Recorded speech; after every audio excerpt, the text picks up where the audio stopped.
एक जंगल में एक बाघ रहता था। उसका एक छोटा बच्चा भी था।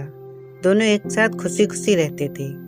बाघ दिन में शिकार करने जंगल में चला जाता और उसका बच्चा मांद के आसपास ही खेलता।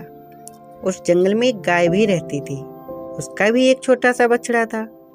गाय भी दिन में चरने के लिए जंगल चली जाती और बछड़ा अपने घर के आसपास खेलता रहता।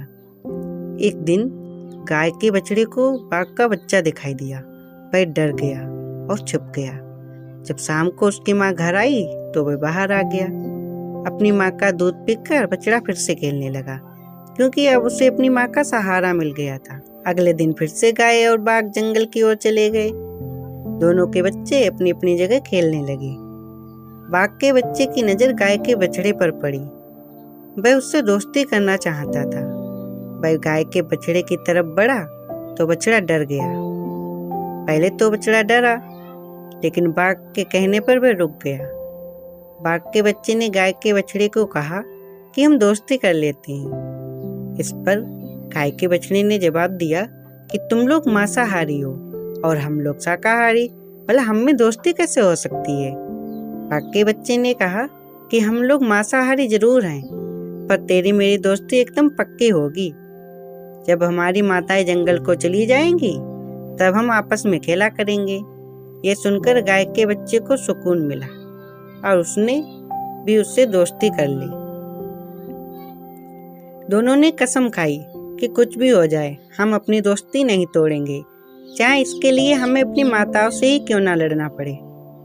गाय और बाघ में तो पहले से ही दुश्मनी थी, इस बात को बच्चे भी जानते थे। गाय रोज अपने बच्चे के लिए दूध निकाल कर रख जाती।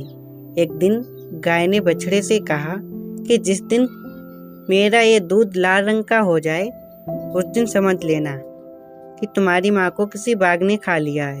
गाय के बच्चे ने अपनी माँ से कहा, ऐसा कभी नहीं होगा। अगले दिन वह कुछ उदास बैठा था तो बाघ के बच्चे ने पूछा कि वह उदास क्यों है।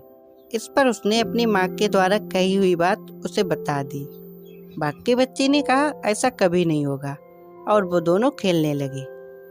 एक दिन बाघ की नजर गाय पर पड़ गई और उसने गाय को मारने को सोचा। गाय रोज उससे बचकर निकल जाती।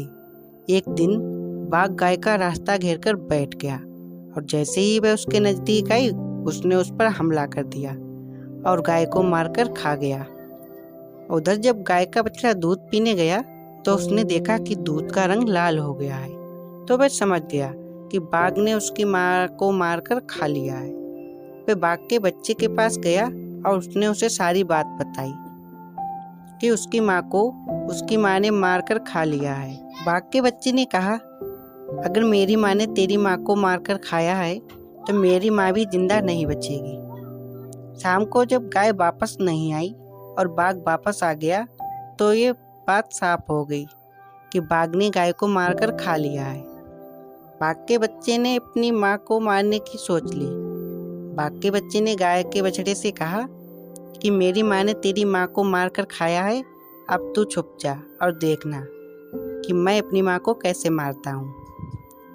बाघ के बच्चे ने अपनी माँ से कहा कि माँ, आप एक ऊंची जगह पर बैठ जाओ, तब मैं दूर से भागकर आऊँगा और आपको छूऊंगा। ऐसा कहते हुए उसने अपनी माँ को एक टीले पर बैठा दिया और दूर से आकर बाघ को जोर से धक्का दिया। बाघ काफी दूर जाकर गिरा और उसकी मौत हो गई। इस तरह से बाघ के बच्चे ने अपनी दोस्ती का फर्ज अदा किया और फिर उन दोनों में हमेशा के लिए मित्रता हो गई और उन्होंने अपनी दोस्ती कभी नहीं तोड़ी।